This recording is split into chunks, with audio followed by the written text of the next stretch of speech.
আমার মায়ের নাম ইয়াসরিনা সোনিয়া, একজন আধুনিক কিন্তু ধার্মিক মহিলা।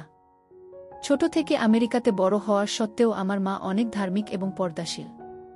আমার নানা নানিও বাংলাদেশি ধর্মপ্রাণ মুসলিম এবং আমার নানিজান আমার মাকে যথাসম্ভব ধর্মীয় অনুশাসন মানিয়ে বড় করার চেষ্টা করেন। গত কয়েক বছর আগে এক রোড দুর্ঘটনায় দুজন মারা যায়। এবার মূল গল্পে চলে যাওয়া যাক। গরমের ছুটির কারণে আমি বাড়িতেই ছিলাম। বাবার ও ব্যবসায়িক কাজকর্ম না থাকায় বাসায় ছিল। বাবা মা আর আমি মিলে বেশ সুন্দরভাবেই ছুটি উপভোগ করছিলাম। আমাদের বাড়ির পাশেই সমুদ্র এবং একটা ছোট বিচ আছে।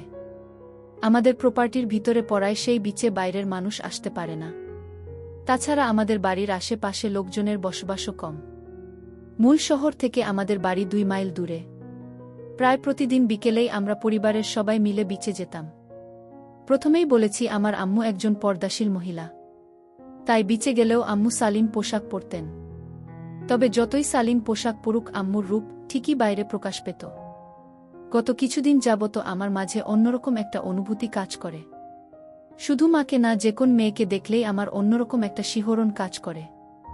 বেশ কয়েকবার বাচ্চাঘরে কাজ করার সময় আম্মুকে কল্পনা করতে লাগলাম। নিজের মাকে নিয়ে এই ধরনের চিন্তা ভাবনা আমি মাথা থেকে ঝেড়ে ফেলার চেষ্টা করলাম।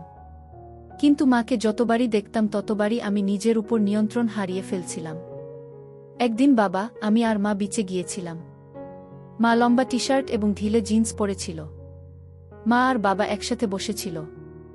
আমি পানিতে লাফালাফি করার সময় খেয়াল করলাম বাবা মাকে বেশ লম্বা একটা হামি দিচ্ছে। হঠাৎ বাবার ফোনে একটা কল এলো। বাবা আমাদের কাছ থেকে বিদায় নিয়ে চলে গেল। মা বেশ উদাস হয়ে গেল।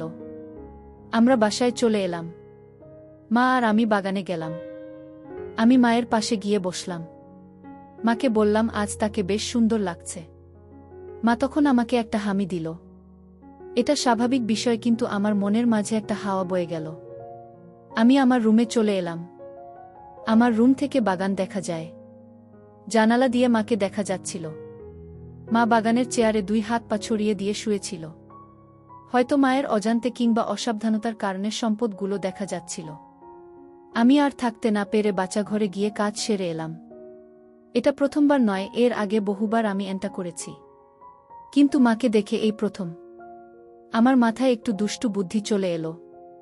আমি রান্না ঘরে গেলাম এবং লেবুর শরবত বানালাম এবং বাবার ঘুমের ঔষধ মিশিয়ে মাকে দিলাম।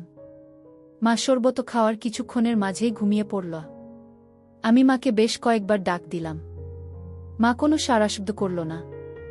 আমি বুকে হাত রাখলাম। আমার ভেতরে তখনও একটা ভয় কাজ করছিল। আমার হাত কেঁপে উঠছিল। মা একটু নড়ে উঠল। আমি ভয় পেয়ে গেলাম, কিছুটা দূরে চলে গেলাম। বেশ কিছুক্ষণ পর আমি আবারও মায়ের কাছে গেলাম। সাহস করে হাত রাখলাম। আবার আগে কি হবে সে চিন্তা না করে কমলালেবুগুলো খেতে লাগলাম। কিছুক্ষণ পর নিচের দিকে নেমে এলাম।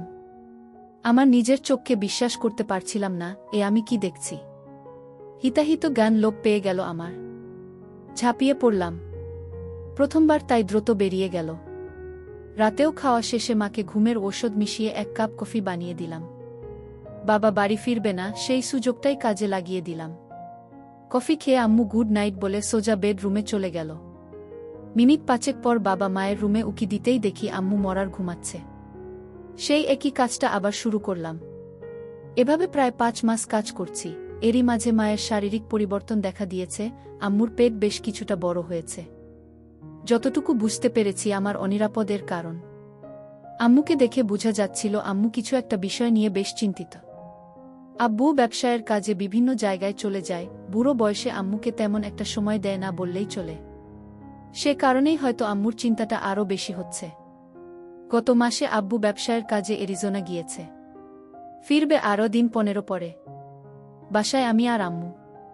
রাতে খাওয়া দাওয়া শেষে আম্মু তাদের রুমে চলে গেল। আম্মু ঘুমিয়ে যাওয়ার কিছুক্ষণ পরেই আমি আম্মুর রুমে গেলাম। আম্মু গভীর ঘুমে মগ্ন। আমি আম্মুর পাশে বসলাম। তবে আজ আমার ভয় করছে। তবে এই লুকিয়ে লুকিয়ে মায়ের অগোচরে আমার আর এসব করতে ইচ্ছে হচ্ছিল না। তাই আজ আমাকে ঝুঁকি নিতেই হবে।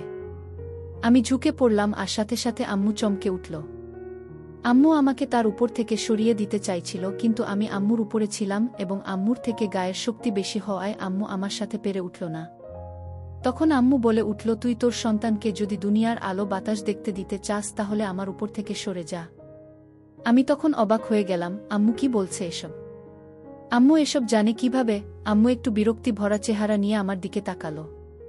তখন আম্মু আমাকে ধাক্কা দিয়ে তার উপর থেকে সরিয়ে দিয়ে 2 হাতে পেটে ধরে আমার দিকে তাকিয়ে কান্না করতে করতে বলে, এই সন্তান যখন তুই এনেছিস তাহলে এখন এর যত্ন কেন নিতে পারিস না? আমি তখনও থ হয়েই আছি। আমি কোনো কিছু জিজ্ঞেস করার আগে মা সব বলতে শুরু করল। আমি যখন প্রতিদিনই মাকে বেশ কয়েকবার করে কফি, শরবত দিতে লাগলাম তখনই নাকি মায়ের আমার উপরে সন্দেহ তৈরি হয়। সেই সন্দেহের পালে হাওয়া দেয় মায়ের অতিরিক্ত ঘুমিয়ে যাওয়ার অভ্যাস, কারণ মা দিনে খুব কম সময় ঘুমুতেন। তারপরেও মা বিষয়টি তেমন আমলে নেননি। কিন্তু যখন পেটে সন্তান আসে তখনই মা বিষয়টি খতিয়ে দেখার জন্য উঠে পড়ে লাগে এবং আমার দেয়া চা কফি না খেয়ে ঘুমিয়ে পড়ার ভান করে শুয়ে পড়ে।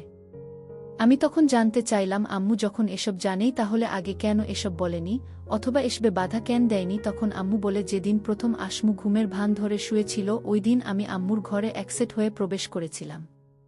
আম্মু সেদিন আমাকে বাধা দেওয়ার জন্য প্রস্তুত ছিল, কিন্তু আমাকে দেখে আম্মু তখন কাণ্ডজ্ঞান হারিয়ে ফেলে এবং চুপ থাকে। আমার কাছ থেকে যে সুখটা পেয়েছিল ওইরকম সুখ কখনোই বাবার কাছ থেকে পায়নি। আর সে কারণেই মা তার ধার্মিকতা, সতীত্ব বিসর্জন দিয়ে সব সহ্য করে নিয়েছে। আমি তখন আম্মুর পেটে হাত রেখে বলি, আমাকে ক্ষমা করো, আমি জানতাম না আমাদের সন্তানের ক্ষতি হবে। তখন আম্মু আমার হাতের উপরে হাত রেখে বলে, ঠিক আছে, আমি তোমাকে সব বলে দিব। তবে কথা যাও, আমাদের সম্পর্কের কথা কাউকে জানতে দিবে না। তখন আমি মাকের হাতটা শক্ত করে ধরে মায়ের চোখের দিকে তাকিয়ে বললাম, কথা দিলাম, এই গোপন সত্য কেউ জানবে না। কথাটা বলেই আমি রুম থেকে বেরিয়ে যাই। সকালে ঘুম থেকে দেরিতে উঠাটা আমার অভ্যাস। ঘুম থেকে উঠে হালকা ব্যায়াম করে বাগানে ফুটবল নিয়ে 30 মিনিটের মতো দৌড়াদৌড়ি করে থাকি।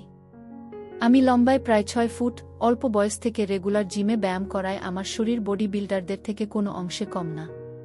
পেটে হালকা হালকা 6 প্যাকের ছাপ ভেসে উঠছে।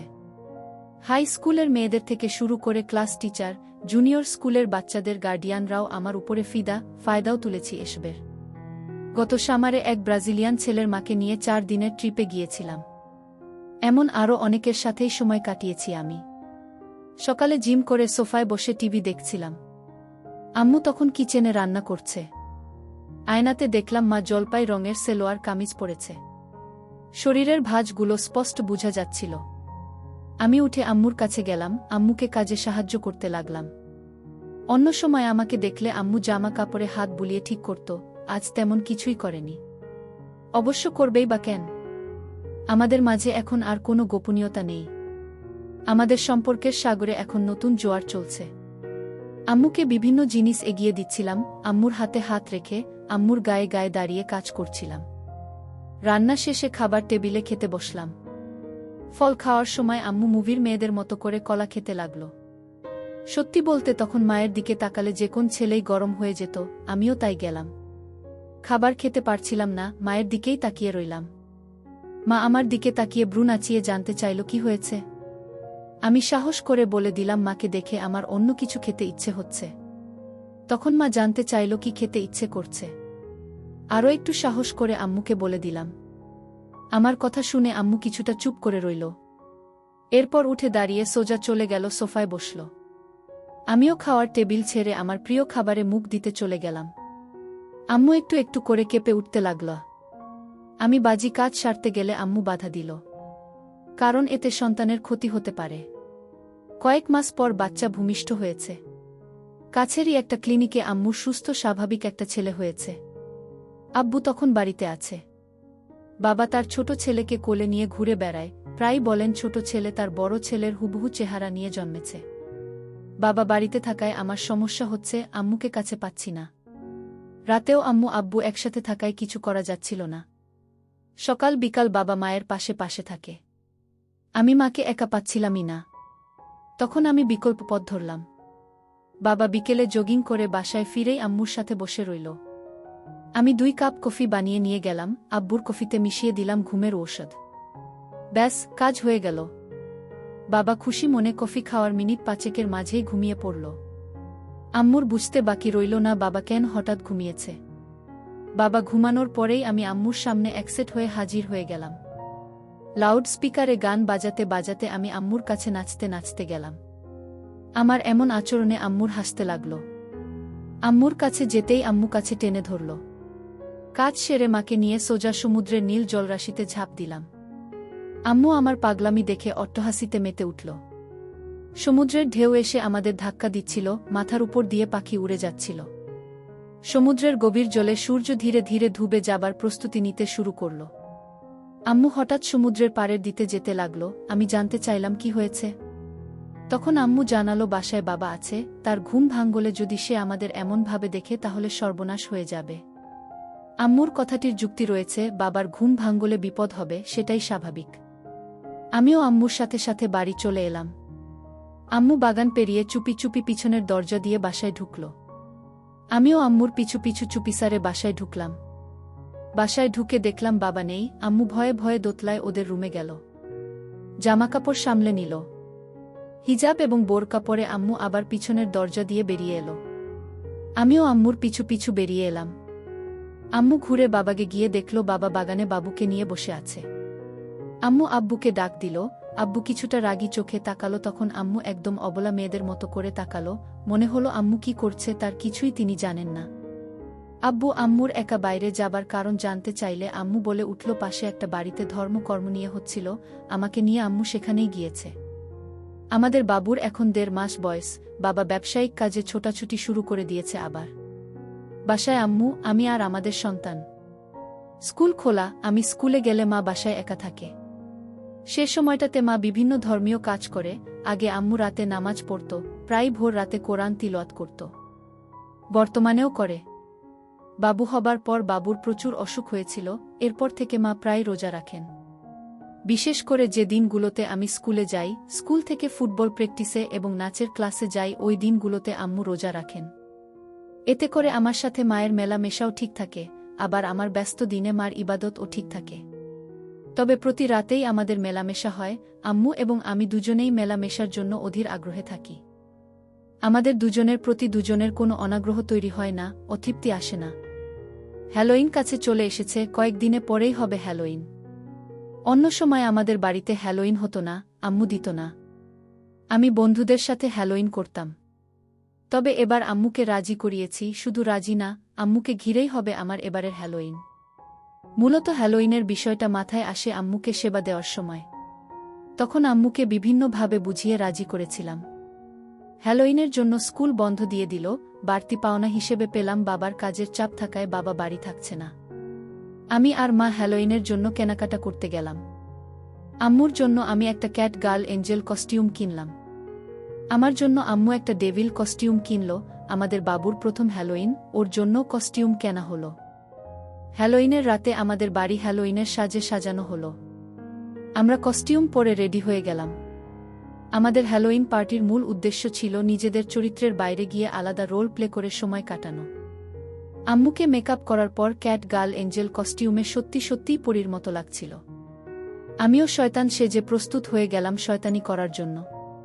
প্রথমবারের মতো আমরা রোল প্লে করব, তাই আমাদের দুইজনের মাঝেই ছিল চরম উত্তেজনা। আম্মুর রোল ছিল এক সুন্দরী পরীর। সে তার সন্তানকে নিয়ে স্বর্গ ছেড়ে পৃথিবীতে নেমে আসবে। তখন এক শয়তান তার সন্তানকে তার কাছ থেকে ছিনিয়ে নিবে এবং তাকে তার দাসীতে পরিণত করবে এবং নানাভাবে অত্যাচার করবে, জুলুম করবে। সেই পরীর রূপে পাগল হয়ে শয়তান তার সাথে জোর জবরদস্ত করার চেষ্টা করবে। কিন্তু পরীর ইচ্ছা ছাড়া তার সাথে সম্পর্ক করা সম্ভব হবে না। তখন শয়তান তার সন্তানকে খতম করার হুমকি দিয়ে তাকে সেবা দিবে। পরিকল্পনা মতো আম্মু আমাদের বাবুকে নিয়ে বাগানে হাঁটছিল। আমি শয়তান এর মতোই আম্মুর কাছ থেকে মিথ্যা মিথ্যা বাবুকে কেড়ে নিয়ে আম্মুকে আমাদের বসার ঘরে বন্দি করি। মিথ্যা মিথ্যা অত্যাচার শেষে সম্পর্ক করার চেষ্টা করি এবং ব্যর্থ হই। এরপর হুমকি দিয়ে পরি রুমে থাকা আম্মুকে রাজি করাই এবং আম্মুকে আমার রুমে নিয়ে যাই। অতিরিক্ত পরিশ্রমের কারণে আম্মুর রুমে ঘুমিয়েছিলাম। ভোরে আম্মু নামাজ পড়ে, তাই অ্যালার্ম বাজে। অ্যালার্মের আওয়াজে আমারও ঘুম ভেঙে গেল। তবে বিছানা থেকে উঠলাম না, শুয়ে শুয়ে আম্মুর দিকে তাকিয়ে রইলাম। আম্মু হাতে পায়ে মোজা, সেলোয়ার কামিজ ও হিজাব পরে নামাজ পড়ছিল। নামাজ শেষে আম্মু যখন সব গুছিয়ে রাখতে হাঁটছিল, তখন খেয়াল করলাম আম্মু কিছুটা খুঁড়িয়ে খুঁড়িয়ে হাঁটছে। আমি বিছানা ছেড়ে আম্মুকে ধরলাম, জানতে চাইলাম কি হয়েছে। আম্মু তখন হাসতে হাসতে বলল, প্রথমবার পিছনে হয়েছে, তাই ব্যথা হচ্ছে। আব্বুর ব্যবসায়িক কাজ শেষ, বাসায় ফিরে এসেছে। বেশ কয়েকদিন থাকবে বাড়িতে। আমার আর আম্মুর মেলামেশা ততদিনে একটা আসক্তিতে পরিণত হয়েছে। আম্মুর একটু পর পরই আমাকে কাছে পেতে চায়, এমন ও দিন যায় আম্মুর প্রতিবার নামাজের আগে গোসল করতে হয়েছে। তাই বাবা আসার পর থেকে বিপদে পড়ে গেলাম। বাবার শরীরটা বেশি ভালো না, তাই বাবাকে ঘুমের ঔষধ দিতে মা না করে দিয়েছে, ফলে বাবা বাড়ি থাকলে আম্মুর হাতেরও দেখা পাই না। আম্মু একদম আপাদমস্তক পর্দা করে বাসায় ঘুরে বেড়াত। 2 দিন যেতেই আমি আর আম্মু ছটফট করতে লাগলাম। রাতে বাবা ঘুমিয়ে যাওয়ার পরেই আম্মু আমার রুমে এলো। আমি স্কুলের অ্যাসাইনমেন্ট করছিলাম, তাই জেগেই ছিলাম। আম্মু আমার রুমে এসে দরজায় টোকা দিল। আমি বই খাতা ছেড়ে উঠে দাঁড়াতেই আম্মু আমার কাছে চলে এলো। মনে হলো 1000 বছর পর দুজন দুজনকে কাছে পেয়েছি। এরপর সময় নষ্ট না করে কাজে লেগে পড়লাম। কতটা সময় গেল আমরা জানি না, তবে আব্বুর ধাক্কায় আমার হুঁশ ফিরে। চোখ মেলে তাকিয়ে দেখি আব্বু আমাদের বাবুকে কোলে নিয়ে রাগী রাগী চেহারায় অবাক হয়ে আমাদের দিকে তাকিয়ে আছে। আম্মু লজ্জায় মাথা নিচু করে রেখেছে। কয়েক মুহূর্ত যেতেই আব্বু দুজনকে বাসা থেকে বেরিয়ে যাবার জন্য আদেশ দিল। আম্মু ছুটে গিয়ে আব্বুর পায়ের কাছে পড়ল, আকুতি করে মাপ চাইতে লাগল। আব্বু আম্মুকে পা দিয়ে লাথি দিয়ে সরিয়ে দিয়ে আমাদের বাবুকে বিছানায় রেখে চলে গেল। আমি আর আম্মু তখনও আতঙ্কিত, অসহায়ভাবে মেঝেতে বসে রইলাম। মিনিট 15 পরে বাবা একটা সুটকেস নিয়ে এলো। আম্মুর দিকে একটা জামা ছুঁড়ে দিয়ে পড়তে ইশারা করল। জামা পরা শেষে আম্মুকে আর আমাকে 2 হাতে ধরে টানতে টানতে নিচে নামিয়ে আনল। এরপর দরজা খুঁজে প্রায় গলা ধাক্কা দিয়ে আমাদের বের করে দিল।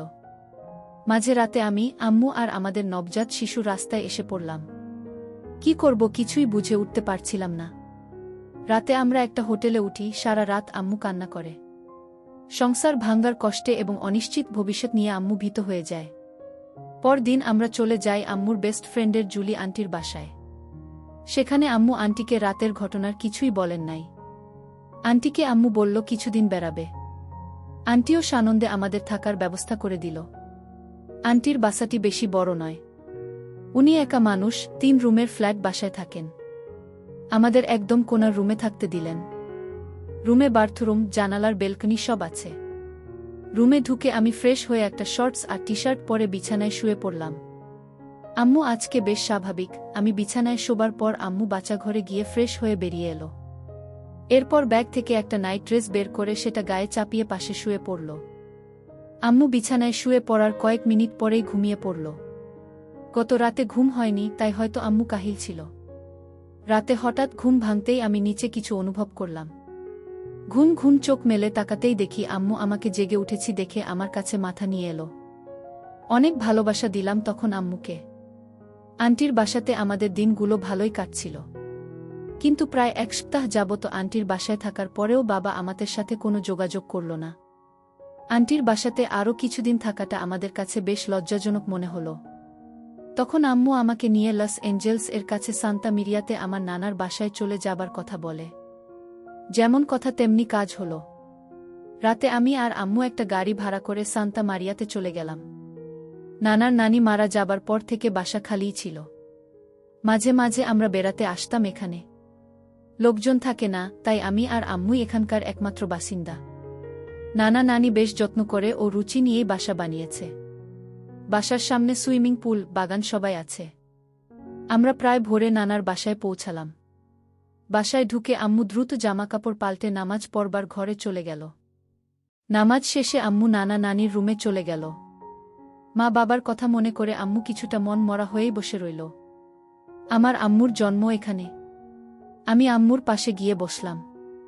আস্তে করে বললাম, এই ঘরেই তোমার বাবা মা থাকত, এখানেই তারা মিলিত হতো। আজ থেকে এখানে আমরা থাকব, আমরা এখানে মিলিত হব।